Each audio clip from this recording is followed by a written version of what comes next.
Chapter 2, Episode 2, Gnome-adic Mischief. The morning sun had barely risen over Hallowville when Sabrina's phone rang, jolting her from a fitful sleep filled with dreams of dancing flowers and whispering trees.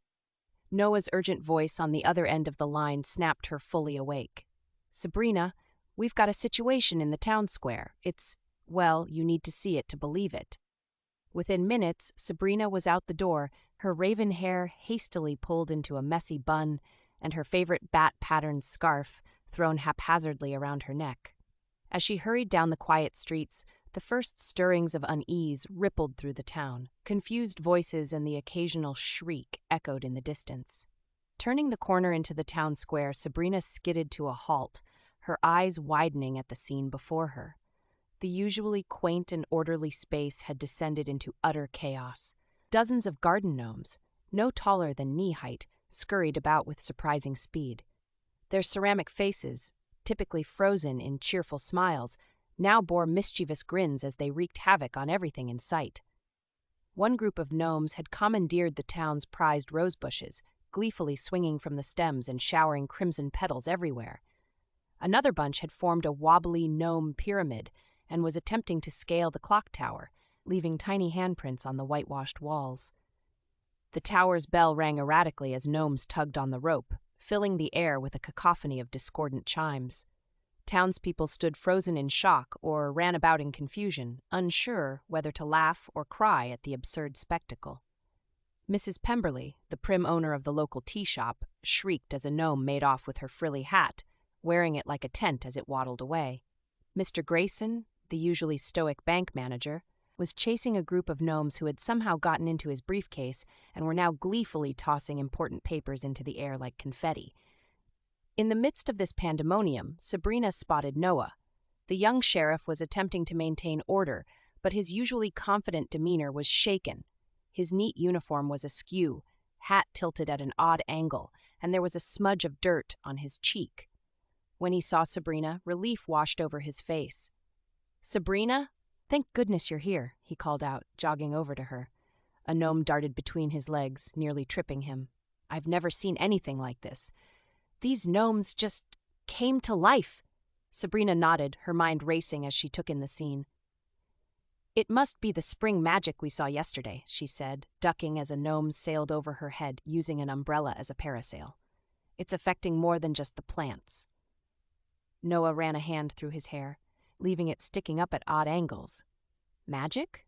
Sabrina, I'm still trying to wrap my head around what you told me yesterday. Are you saying this is all because of some kind of magical awakening?" Before Sabrina could respond, a gnome whizzed past them, cackling as it rode a stolen skateboard. It was closely followed by an irate teenager yelling, "Come back here with my board, you little ceramic creep." Noah groaned. "Whatever it is, we need to stop it before they tear the whole town apart. Any ideas?" Sabrina took a deep breath, feeling the magic humming just beneath her skin. It was an odd sensation, familiar yet foreign, like reuniting with an old friend who had changed significantly over the years. "Okay," she said, trying to project more confidence than she felt. "Let's try to round them up. Maybe we can herd them into the gazebo?" Noah nodded, and they set to work. But corralling the gnomes proved harder than expected. Every time Sabrina tried to use her magic to create a barrier, it would fizzle unpredictably. One moment, she'd conjure a shimmering wall of energy. The next, it would transform into a cascade of butterflies, letting the gnomes slip right through. "This isn't working," Sabrina cried in frustration after her fifth failed attempt. A gnome stuck its tongue out at her as it dashed through a cloud of sparkles that was supposed to be a magical net. Noah wasn't having much better luck. His attempts to physically round up the gnomes were met with surprising resistance. For small ceramic figures, they were remarkably agile and strong. "It's like trying to herd cats," he panted, hands on his knees. Very mischievous, magically animated cats. Suddenly, a familiar chirping sound caught Sabrina's attention. The magical hedgehog from yesterday had appeared, its quills glowing softly in the morning light. To Sabrina's amazement, it began to emit a series of squeaks and chirps that seemed to capture the gnome's attention. The gnomes paused in their mischief, turning towards the hedgehog with curious expressions. Some of them even began to calm down, their frantic energy dissipating as they listened to the hedgehog's strange communication. "I can't believe it," Noah muttered, watching in awe as the hedgehog effectively herded a group of gnomes towards the gazebo. "How is it doing that?" Sabrina shook her head, equally amazed. "I don't know, but let's take advantage of it." Working together with the hedgehog, Sabrina and Noah managed to gather most of the gnomes into the gazebo. As the last of them were corralled, Sabrina noticed something odd. The gnomes' eyes had a faint green glow, pulsing in rhythm with the spring magic she could feel in the air. "Noah," she said, pointing to the gnomes' eyes. "Look at that. I think they were awakened by a surge of spring magic. That's why they're acting so lively." Noah frowned, studying the gnomes, his brow furrowed in concentration, a look that Sabrina was beginning to find endearing despite the circumstances. But why now, and why gnomes, of all things? Before Sabrina could respond, one of the gnomes stepped forward. Its ceramic face creaked as it moved, forming words in a voice that sounded like gravel being crunched underfoot. "The wheel turns, the seasons change," it intoned. "Spring awakens what winter has claimed. Beware the balance, lest chaos reign." Sabrina and Noah exchanged puzzled glances.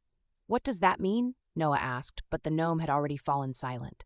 The gnome opened its mouth to speak again, but before it could utter another word, its eyes dimmed. The green glow faded, and its face froze back into its original expression.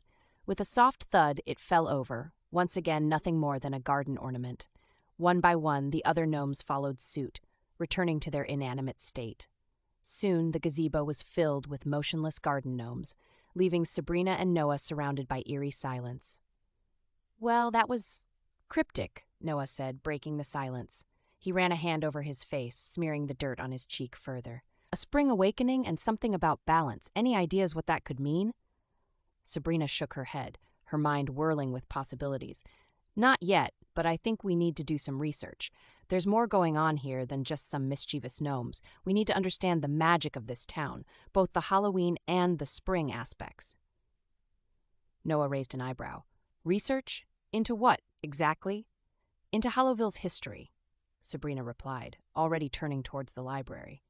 "There might be records of similar events in the past, or information about the town's magical nature that could help us understand what's happening now."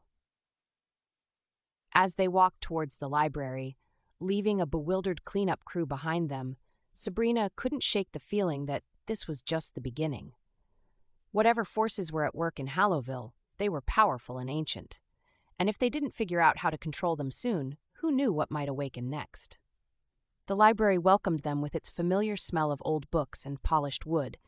Despite the early hour, Sabrina used her keys to let them in, flicking on lights as they entered. The building seemed different somehow, as if the very air was charged with potential. "So, where do we start?" Noah asked, looking around at the rows upon rows of books. Sabrina headed straight for the local history section, pulling out dusty tomes and faded manuscripts. "Here," she said, dropping a stack of books onto a nearby table. "We'll start with these." Noah watched in amazement as she expertly navigated the stacks, clearly in her element. "I've never seen this side of you before," he commented, picking up a book and flipping through it. "You really know your way around here." Sabrina paused, a fond smile crossing her face. "Well, I am the librarian, but more than that, books have always been my refuge. When I was younger and just learning to control my magic, I'd spend hours in libraries, researching and practicing in secret." As they pored over old town records, a pattern began to emerge. References to spring rituals and magical occurrences peppered the historical accounts, always balanced by mentions of Halloween traditions. "Look at this," Sabrina said, pointing to a passage in a particularly ancient book. Its pages were yellowed with age, the ink faded but still legible. "It talks about a balance between Halloween and spring magic that's been maintained in Hallowville for centuries, but it doesn't say why or what happens if the balance is disrupted." Noah leaned in, squinting at the faded text. His shoulder brushed against Sabrina's, sending an unexpected tingle through her that had nothing to do with magic. "So you think that's what's happening now? The balance is off?" "It's possible," Sabrina mused, trying to ignore the warmth of Noah's proximity. "The gnome mentioned a spring awakening.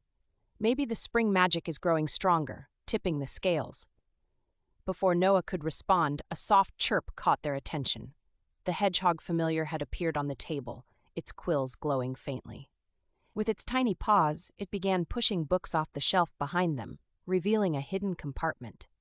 Sabrina gasped, reaching into the compartment and pulling out a slim, leather-bound volume. Its cover bore no title, only an intricate design of intertwined vines and pumpkins. The leather was soft and supple under her fingers, despite its apparent age. As she opened the book, a sense of anticipation filled the air. The pages were filled with handwritten notes and diagrams, the ink shimmering slightly as if imbued with magic itself. "What is it?" Noah asked, peering over her shoulder. "I'm not sure," Sabrina replied, carefully turning the pages. "But look at these diagrams. They show ley lines running through Hallowville, connecting various points of magical significance. And here," she pointed to a complex circular diagram, "this looks like some kind of ritual for maintaining the balance between spring and Halloween magic." Noah frowned, studying the diagram. "But if this information has been here all along, why hasn't anyone used it before?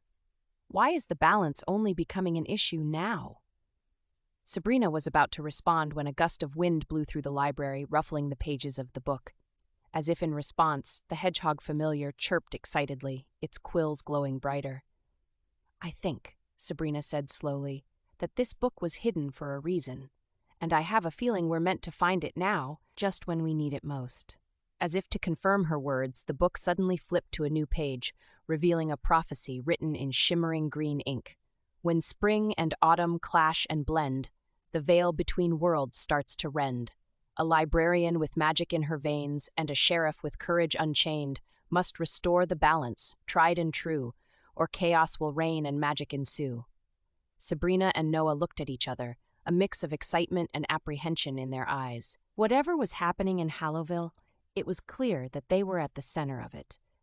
The gnome invasion was just the beginning, and they had a feeling that their adventures were only just starting.